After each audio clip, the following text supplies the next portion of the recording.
Welcome to Messy Liberation, the podcast that dives deep into feminism, business, and personal growth. I'm Becky Mollenkamp. And I'm Taina Brown. Get ready for another messy conversation through the eyes of two intersectional feminist coaches. Let's get messy. Well, we were gonna talk about something that was evergreen that we could put in the bank and use whenever. And I still think it's a great topic and we'll get to it. However, I said, I don't know, we're recording this, to be fully transparent, the day before the 4th of July. So July 3rd. It'll come out shortly after that.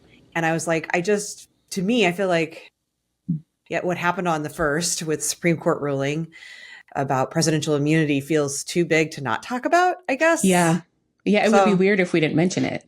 It feels like it, right? Like, I feel like it's something that we should probably discuss. And I have thoughts. And I'm sure you do too. I do have thoughts. I came across, somebody posted something on Instagram, somebody that I follow this morning. And it's a picture of Ben Affleck with, like, on his Dunkin' run or something. And it's like, just when we needed him the most, pics of Ben Affleck struggling with the unbearable weight of being alive while on a Dunkin' run just dropped. And he's wearing this shirt that says raw dog in life.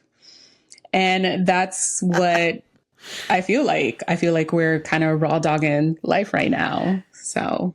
Yeah. And I don't know if you've had this feeling where, like, yesterday I was going to dropped him off at camp, picking him up at camp. And I'm just sitting there thinking, like, so we're just going through the motions, right? Like, we're still just all showing up and raw dog in life and just sort of like that thing happened that forever fundamentally changed our democracy. And we're all just kind of like, all right, so then what are we going to have for dinner? Like, it's the weirdest experiences. And it's not like this is the first. We've had many such experiences, right? I mean, even with Dobbs, it was like, I felt that, but this feels even more monumental in some ways. And it's so weird when there's just like all of these huge things happening around the world or in our own, like, literally in the country that you and I live in. And it's like, we just go about life like it's normal. I don't know. It's such a weird experience, isn't it? It is. It feels like the entire country is disassociating and just kind of like, I'll get to that when I have the emotional capacity to. Now I need to pick up my kid from camp. And knowing that we'll never have the emotional capacity to, because we are all so fully, like, done and spent. Like, it is overwhelming. Well, I guess the first thing I wanted to talk about was the fear and the anxiety and the, like, because I don't know about you, but I mean, when you hear people talking about this, and I actually had to stop, like, I listen to a few political podcasts. I listen to a few, sometimes I listen to the news, whatever. And I had to stop this last couple of days because when you listen to too many, especially commentators, not just people covering it as news, although there as well, but people who are helping to add context to the news and talking about the meaning of this and the impact of what it could mean. It is anxiety provoking. Yeah. And I wonder how you're dealing with that, because, like, I had to stop listening. I had to stop listening to stuff because I could feel it in my body. I'm not dealing with it. There you go. You're disassociating too. I'm disassociating. No, because it's really fucking scary just thinking about, like, I haven't even, I mean, I stopped regularly watching news stuff and, like, engaging with, like, news stuff, especially political news, like, years ago, but because it was so anxiety inducing. But, you know, I've seen, like, where people have posted, like, little snippets of Justice Sotomayor's dissent, where, you know, she gives specific examples of what actions that any future president could take that would be considered immune as long as it's an official act. And so it's really freaking scary, because it's like, I mean, we've seen our rights being slowly stripped away from us, but this is, and I'm sure this is going to sound totally cliche, and I'm sure people have said this about other things, but this kind of feels like a really big tipping point. And I'm sure people have said that about Roe versus Wade, and I'm sure people said it about the Chevron ruling, right? And um, so a part of me is just like, how many fucking tipping points do we need to get to before like there's enough unrest or enough just challenge to what's happening? And so like France France isn't perfect, but like the people will dump shit on your doorstep if they don't like the policies and the laws that you are like, you know, that you're, you know, contributing to or writing up for the country. And so like, but here it's like we march in the streets for peaceful protests, and like undercover cops show up to like start violent acts, and other cops show up in fucking riot gear, right? When it's supposed to be a peaceful march, and all of those things induce so much violence. So it's just like, what are we to do? Like, it feels like there isn't much to do.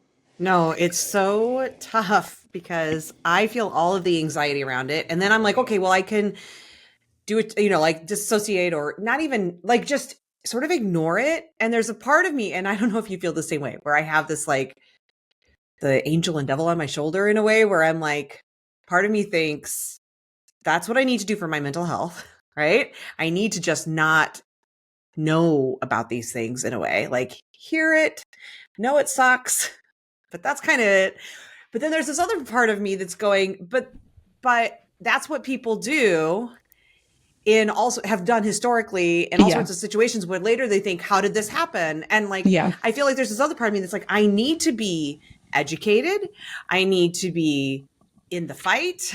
I need to do more than just like sit back and maintain my mental health, because I can maintain my mental health while the world around me falls apart, and then wake up one day and be like, oh, what happened to the world around me? And like, Yeah. maybe I could have done something to help it. Yeah. That's really good. And I think finding that, I don't even want to call it balance, but finding a way to redirect that energy is going to be so important. And I mean, interestingly enough, like I'm writing to my email list about the elements of Adrienne Marie Brown's emergent strategy, and I just wrote a small piece about what it means to adapt intentionally, right? Not just to move with the ebbs and flows that are external, because if you just adapt to what's happening externally, like there's no agency for you there, right? You're still responding to what's happening outside. But when you adapt intentionally, there's opportunity for you to restore some of your agency and your power to yourself. So, what does that look like on a day to day basis? And the metaphor that, or one of the metaphors that she uses in the book, in the grounding section of this chapter, is water, right? Like the way that water moves. And if it encounters a boulder or a rock in the middle of the stream, like it doesn't spend its energy trying to remove that obstacle. It redirects its energy around it and comes back to itself. So, how do we then apply that metaphor to our daily living? And it's so interesting because, like, I sent that out like the day after this ruling, not even thinking about that ruling really. And just as you were talking now, I was like, okay, it brought me back to that. And I was like, okay, how do we then, if we're talking about this now, right, together, like how do we redirect our energies within ourselves and within our communities to just like stay focused on, I don't even know what, but Right, that's just it. Like, what's the what? rambling. Well, no, because it's Yeah. funny you mentioned water, because as you were talking before you got to the rock and all of that metaphor, which I love, I was going to the frog in a pot, and I feel like that's sort of how I feel like we've been. And it's not like we haven't even noticed the water getting warm. And I think there have been many of us who've been calling out saying, "Hey guys, they're gonna turn this water's gonna get to boiling. Like, do you see how it's getting warmer? Like, it's gonna get to boiling." And here we are where I'm starting to feel the water. Like, I'm feeling the bubbles coming up now. Like, it's starting to boil. And we've been Hmm. sitting in it all this time. And it's like, how do you balance that where it's like you You see it, but then also you're one frog in a giant pot of water with a whole lot of other frogs that don't seem to care about the water. And I don't know, it's just so tough. It's like, how do you warn everyone? Or like, what's that agency piece? What, I guess it's just like, what do we do? Because I hear so many people talking about moving. I've talked Mm-hmm. about moving. Like, how Mm-hmm. do I get the hell out of this country, right? Where do I go? What do Yeah. I do? But then I also see people sharing, rightfully so, what a ridiculous amount of privilege to be talking that way, right? Not Mm-hmm. everyone can do that. So then what do we just leave behind those who can't? Do we just say, well, too bad for you, but I have privilege, so I'm going to use it. That feels horrible. But then staying, I'm like, and then what's the fight? Vote. Great, I'll vote. What else? Like voting, what's that Mm-hmm. doing? Because the changes that are happening, I can't vote on the Supreme Court. I can vote on the president who does that, but that's a lifetime appointment. The people that he's put in are so young. We're not talking about being able to change Supreme Court anytime soon. I don't expect you to have the answers, Taina. I don't think any of us do. But that's the thing I'm wrestling with, is like these Yeah. feelings of helplessness. Yeah, yeah. I will be completely transparent. I've thought about moving several times, and financially, we're not at that place. But also, sometimes moving feels like um, stepping into this space where all these billionaires are trying to like colonize Mars, right? And they're trying to leave behind all the ugly, dirty stuff. And so, and I think also beyond that, like there's this reach of American Western imperialism that reaches far beyond the borders of the country. So even if you move, like, where are you going to go? So, where it's not going to be something similar or something on the path to being similar to where we are right now in this country. So then what's the adequate response? What's the appropriate action to take? And I think that there's no one answer for everyone. I think you you really just have to contend with like, what do you need and what your community needs? And those are not easy answers to figure out. Like, I haven't figured that out. Like, I'm still figuring that out. And it's hard to have the energy to figure that out when you're just so fucking tired of being gaslit by your country. I know I saw somebody who shared on Threads, like, hey, all of you talking about moving, it's really giving colonizer energy. Like, and it did make me stop and think, and it is, right? Like, it's exactly what you're saying, that's just like, well, this sucks here. Where else can I go and take over? And don't want to be that either. Yeah. And then also you're like, oh, how do you stay and fight? And it's when it just keeps getting scarier and scarier. One other thing I wanted to say too about privilege. I feel like that it feels like my role needs to be, as the person who's carrying the white privilege in this conversation or any of our conversations, to try and shine the light on privilege whenever I can at least see it. And I saw somebody on Threads posting something about all of you who are like, well, we had a good run at democracy. Like, it was a great 200 and something years, right? That also feels very privileged, of like, it hasn't been a great 200 and something years for everybody. Like, hey, we should Yeah. probably acknowledge that as well. And so I just want to bring that into the conversation to say, like, while we white people, speaking from my perspective, are like, oh my God, this is like the end of democracy as we've known it. And I feel that the day democracy died feels like July 1st now. Like, I feel like they'll write a bye-bye American democracy song about it or whatever. But also it feels really important as we're having those conversations as white people to recognize and always sort of check that piece of the privilege of like, Yeah.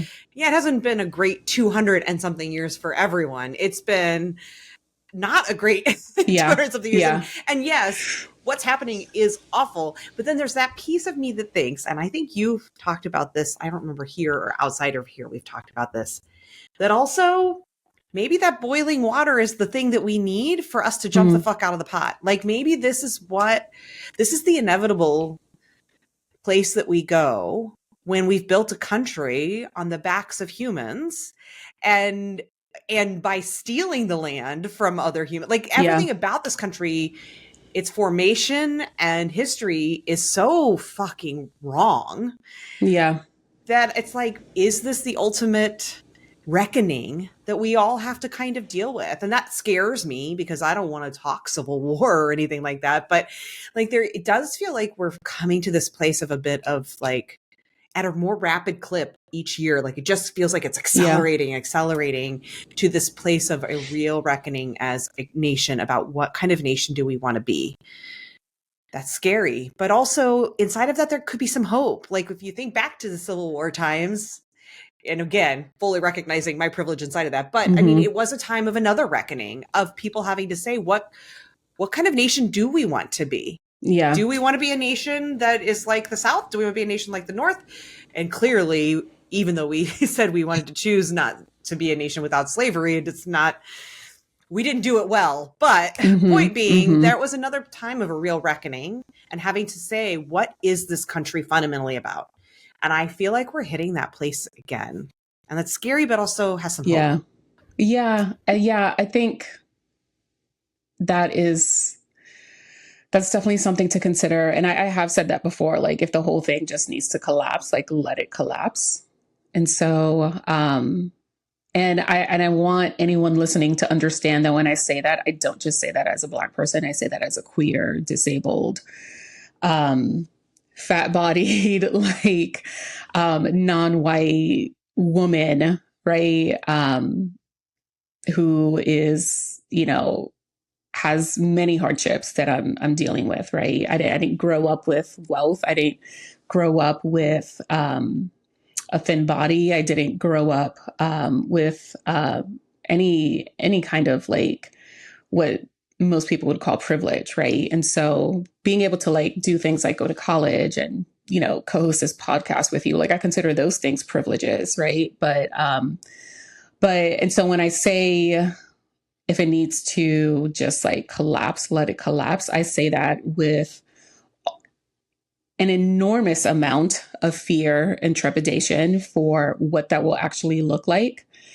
But I also say that with, I wouldn't say an enormous amount of hope. I'm not quite there yet, but with some hope for the networks of community that are being built up or have been built up over the past, decades or centuries among people who look and think and have life experiences similar to mine. And so when I think about where this country is headed,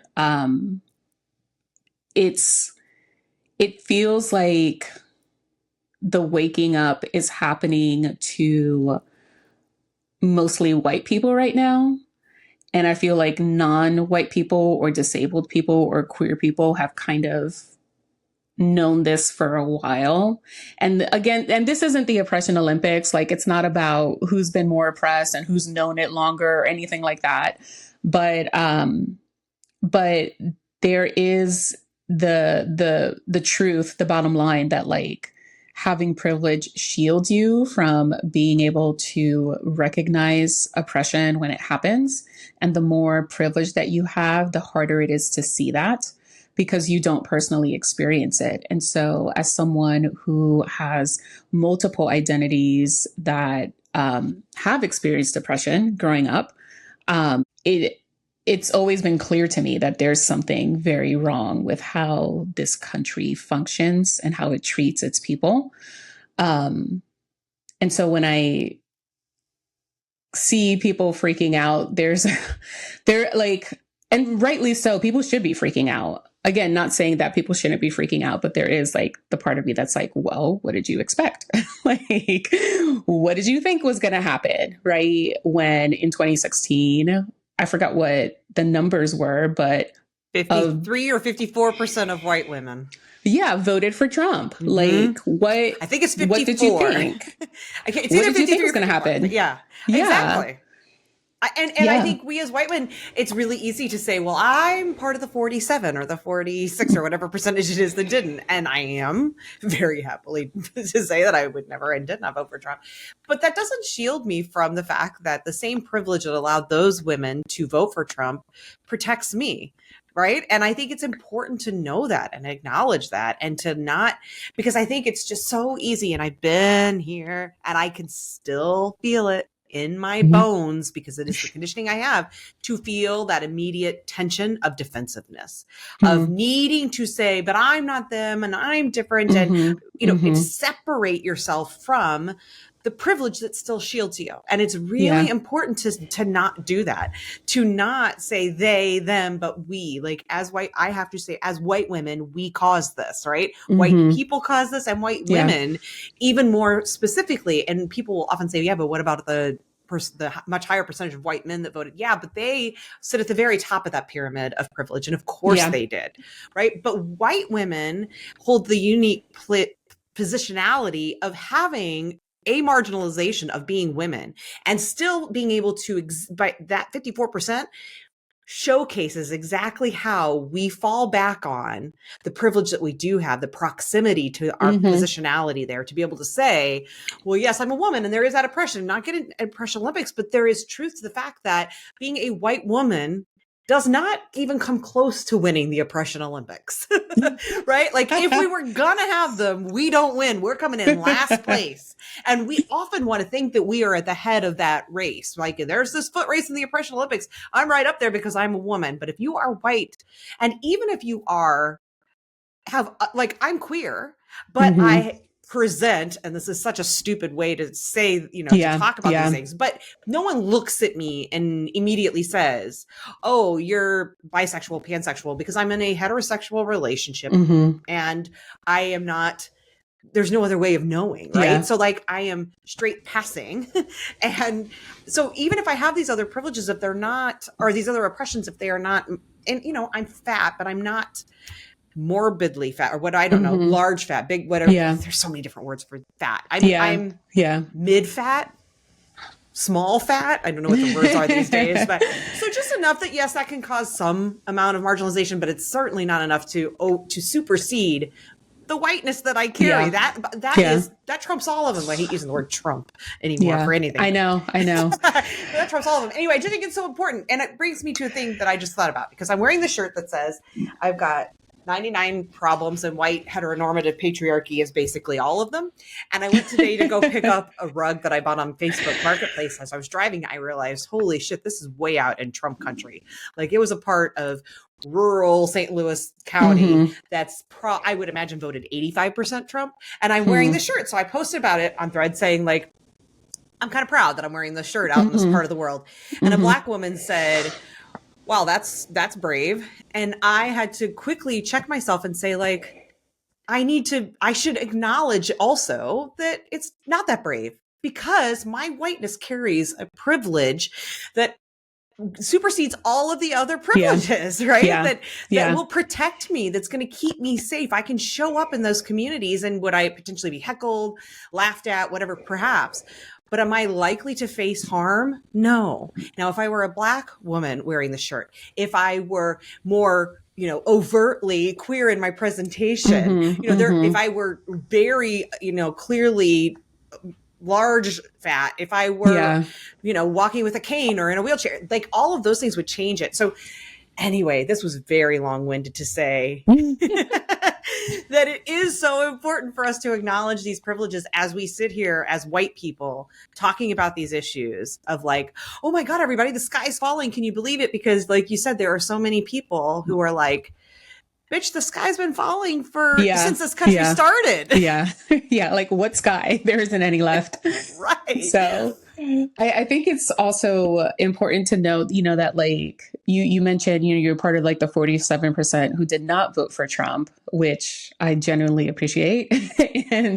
But also because of the way that our social networks function usually in this country, even if you, and not, when I say you, I don't mean you specifically, I'm talking general you here, even if you are I can't be telling people not to be defensive if I'm going to get defensive. So do not do that thing where you feel like you have to protect me in this conversation. No, I'm just clarifying where I'm going with this, but even if you are part of the 47%, so this is for you, Becky, and for anyone listening, right, who did not vote for Trump in 2016, you probably know more than one white woman who's part of the 53% who did, right? She's either in your In my PTA family. or in your family, in your church, in your friend group. Well, not my right. friend And group, so, but in my family.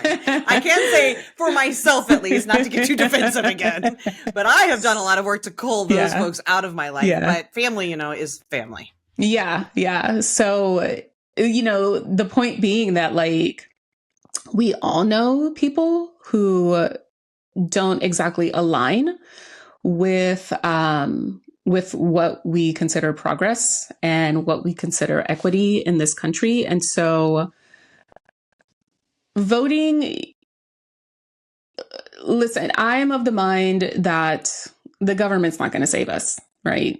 And so when it comes to elections, state and local elections for me matter more than presidential elections.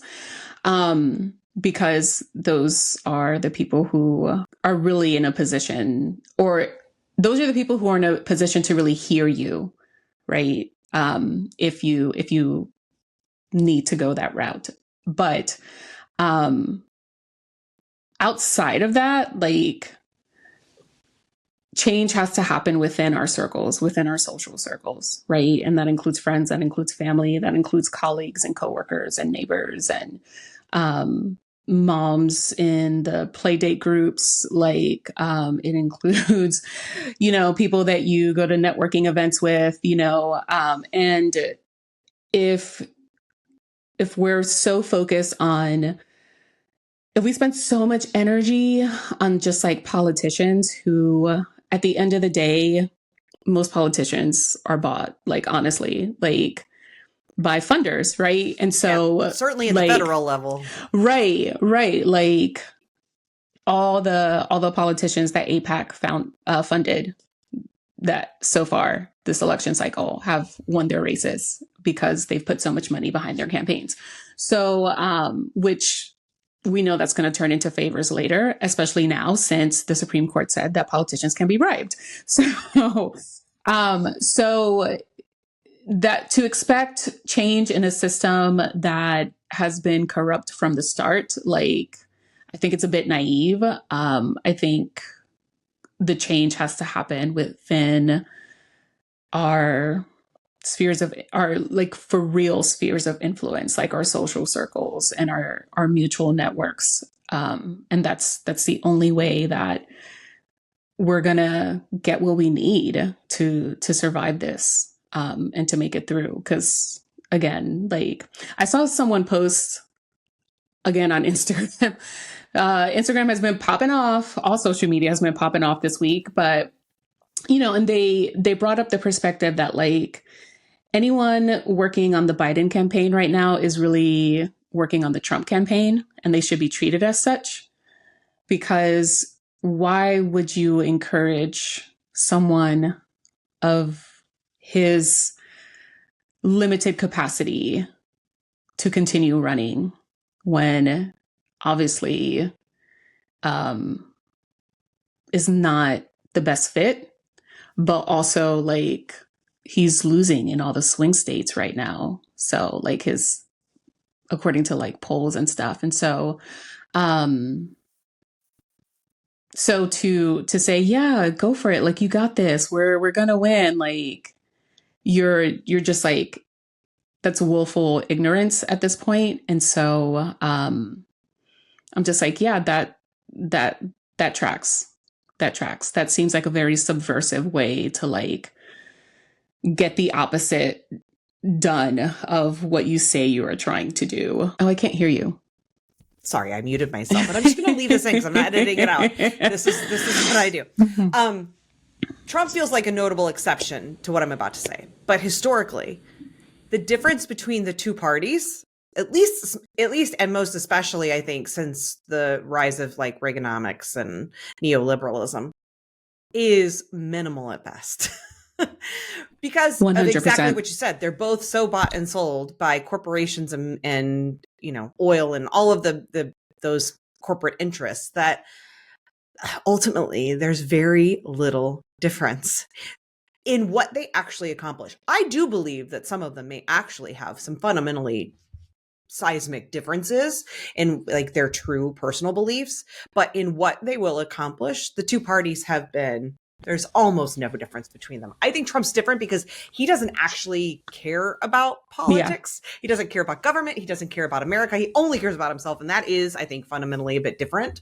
But for the bulk of history, it's been the same. So voting has not mattered. And like, Yeah. and so I can understand people who are like, why am I like, that's my protest is I'm not going to vote for either of these men. And I get it. I do. Like, I have come to the place of saying I'm going to vote for Biden. But I do so reluctantly. I do it, and I have said, as a lesser of two evils. And I've had so many of the vote blue, no matter what people call me out and be like, no, only one is really evil or whatever. But the truth is, neither of them are going to do. The only reason I actually think it matters in this case is because I do believe Trump is fundamentally different. But if it were any other Republican, I think I would be much more prone to saying I'll protest and not vote because they're really no different. And that brings me to a question that we actually got that I feel like before, when I saw the question, I'm like, when will we ever fit this in? But it feels so perfect actually to what we're talking about right now, which is one of the questions that we got. And by the way, if you listen and you want to send us a question, it's messyliberation@gmail.com. Please send us an email with a question. We would love to answer it. This question is, how do we get a woman into the Oval? And it feels so perfect to what we're talking about because my immediate thought is, who the fuck cares? Because ultimately, any woman that we could get into the Oval Office is going to be no different than any of these men or any other politician. So it's my immediate feeling about it is like all of the worry about like, can we get Kamala elected? Can we get whoever elected? Like, you know, Elizabeth Warren would probably be different slightly. Mm-hmm. She's the only woman I can think of right now who would have like any remote shot at the actual office, who I think is slightly different because she is almost to Bernie levels in her progressiveness. But for the most part, like anyone that even would have a remote shot is going to be no different than any of the people that are there anyway. So that's my first thought. But when you hear that question, how do we get a woman to the Oval? What comes up for you? Why would I do that to a woman? I love that too. Why? Like I've talked about this with my wife with some of the local elections here in Maryland. And it's like, there's a Black woman who's running for a Senate seat. And a part of me is like, I want her to win, but also I don't, because I don't know if it's good for her. And not saying that like, I know what's good for everyone, right? But like, I just feel like it's such a toxic place to be. Like, why would I want that for another person who has at one point or another experienced a toxic workplace? Like, yeah. And you know, there's a whole thing about like Black women will save us. And it's like, but Black women shouldn't have to save us. Yeah. And Black women have been doing all of this work. And like, no, we can't rely on that.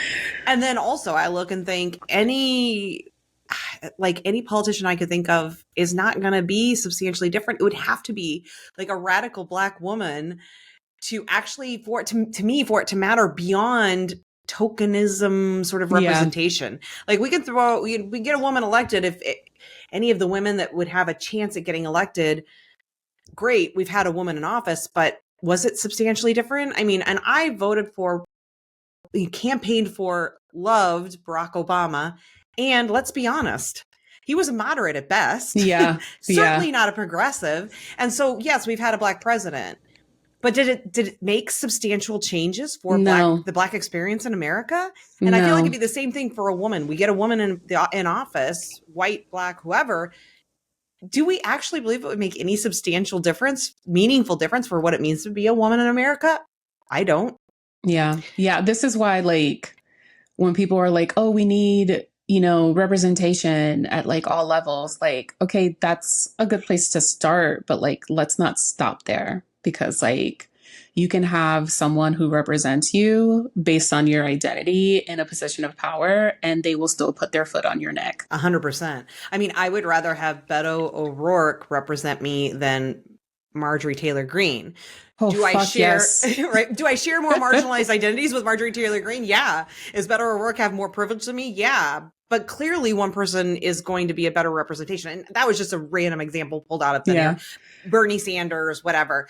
I mean, sadly, there's so few progressive politicians in this country that I can't come up with a lot of examples. But point being what you're saying, like, it's not just about, do we share some identity? That's why, like, I think this question of how do we get a woman in the Oval Office? Like, I fully appreciate it. No slight on whoever asked it, because there was definitely a time in my life where I felt that too. But now I'm like, I'm far less about what is the identity of the person in the office and what are the actual beliefs, and what, not even just beliefs, but the proven the actions that they will take, right? Bernie Sanders has proven time and again that he will walk his talk.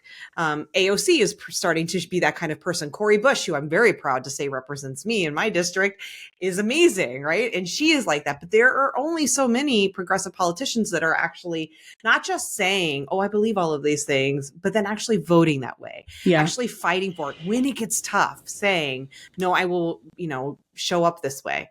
And I said AOC, but I know she's had some issues. Like, they've all had some issues. Well, I think the bottom line is, like, you can't be progressive or leftist if you're in politics. No, you can't. Like, you have to pick a side, and that side has to be closer to the center than you would really want it to be, because that's just the way the system is set up. Like, there's no way to put yourself into the lion's den without becoming a lion. Oh, I love that. Which goes back to, Taina, I think exactly this whole thing. What does it take to get a woman in the office isn't the right question. What does it take to get a progressive woman who would actually make meaningful change that helps the lives of those with marginalized identities in this country? It would take systemic change. It would take completely changing the system in which we live, which ultimately I think is like almost every conversation we're having is we have to liberate ourselves from these systems. The systems as they exist are not going to change. Nothing can change inside of the system. The system is built to protect itself, to preserve itself. Yes. And to not allow any of that meaningful change to happen. So that's where the liberation piece of what we talk about comes in, is like, we have to liberate ourselves from the systems. And that goes back to this conversation. And actually, again, while it's like not the kind of hope I would like, it is at least the glimmer of hope I need, which is that ultimately what's happening right now, it is sort of, we are at a more rapid clip, I think, moving towards a reckoning about the systems in this country, about how flawed, fucked up, fundamentally unworkable these systems are, and that the only way to save us is a massive change of what this country looks like, the systems that govern this country. And that is terrifying. But also it's my Ring camera. I know. Oh, I love the sound of it. But also I think that is hopeful in that, like, we've known that none of these other things were going to ever change anything. It's putting Band-Aids on like a dam on that's a gunshot wound. Yeah, exactly. Like the blood is just gushing out all around it, but somehow like each little Band-Aid we think, well, it's something, but is it? No, it's really not. We need stitches. And until we get stitches, like this shit's not going to be fixed. We're just bleeding out. And I think we need big things like this for us to get to the place for enough people to start to say, these Band-Aids of like electing this person or the lesser of two evils, or, doing this little thing, passing this small little thing in my whatever, none of that will fundamentally change these fucked up systems. And we have to change the systems. Yeah. And if that feels really big, if you're listening and that feels like a really big ask and a really big thing that feels overwhelming and feels impossible in your lifetime, one, that's probably because it is, but also like, this is an opportunity to build your own systems outside of the systems that we are forced to function in. This is your opportunity to model what it could potentially look like to live inside of a community that really cares for itself. And I think that's where the hope comes in for me. And while the fear definitely outweighs the hope right now, I think the creative exercise of building community in a way that like really sustains us through these changes that are erroneous at best and malicious and insidious at worst. I was saying completely fucked up at worst, but sure. Yeah. Yes. Being able to build those systems, right, in small ways, right? Like, in whether it's just your friend group or, if you have like a group of like if your family constantly, like vacations with another family or a group of families that like you're always together. Like build a system of mutual care in those networks and take care of each other through that, right? And then there's a sense of mutuality that'll happen there. And then you have to rely less on the systems that we're forced to contend with every day if we're taking care of ourselves. But that only happens if we can let go of one ego, right? Toxic individualism, this idea that like one way is the best way, right? We have to create space for people to exist in those systems outside of the way that we want to exist in those systems. And that takes work. But, you know, when I was sitting alone with this, I felt helpless and scared. And as soon as I have a conversation with you, I've had a few other conversations. Every time I'm in that, being in community with people who believe in the same systems change that I do and who feel that same sort of compassion and care for each other, like that, it doesn't change what's going on around me, but what it does change is how I'm feeling inside. Yeah. And so I love what you're saying, because I think it's so important that it's the being alone in it and facing like that big scary world by yourself. But as soon as we can find communities of compassion and care and shared beliefs and values, like that really does fundamentally help how you feel and how you exist inside of the system. So I think that's so important in finding those spaces or creating them if you can't find them. Yeah. Yeah. And you're going to, go ahead. I was gonna say it's like when that water moves around the boulder and it comes back to itself. These conversations, these spaces, they bring you back to yourself. They ground you. Yeah. Well, and that's perfect, because I was going to say, and you win the award, I think, for mentioning emergent strategy the most times in the podcast already. And we've only released a couple, but we've only recorded like a few more than what we've released. And so I hope Adrienne Marie Brown somehow listens, and maybe eventually we could talk to her on the show. How cool that'd would be that great. So let's just manifest it. We're going to like put that energy out and hope that someone who listens knows her and says, wow, this Taina, she talks about you and your book all the time. You should be on their show. I might just invite her. Just send her like we talk about you all the time. Yeah, please come on our show. Send the email. Well, thank you for being flexible, being that water around the rock, and saying we were going to talk about something else, but let's talk about this thing, because I think it's on the minds of everyone, unless you live under that rock. Yeah. You are thinking about it. So thanks for the conversation. It helped me. Thank you. Yeah, it was nourishing. So I'm glad that we did this.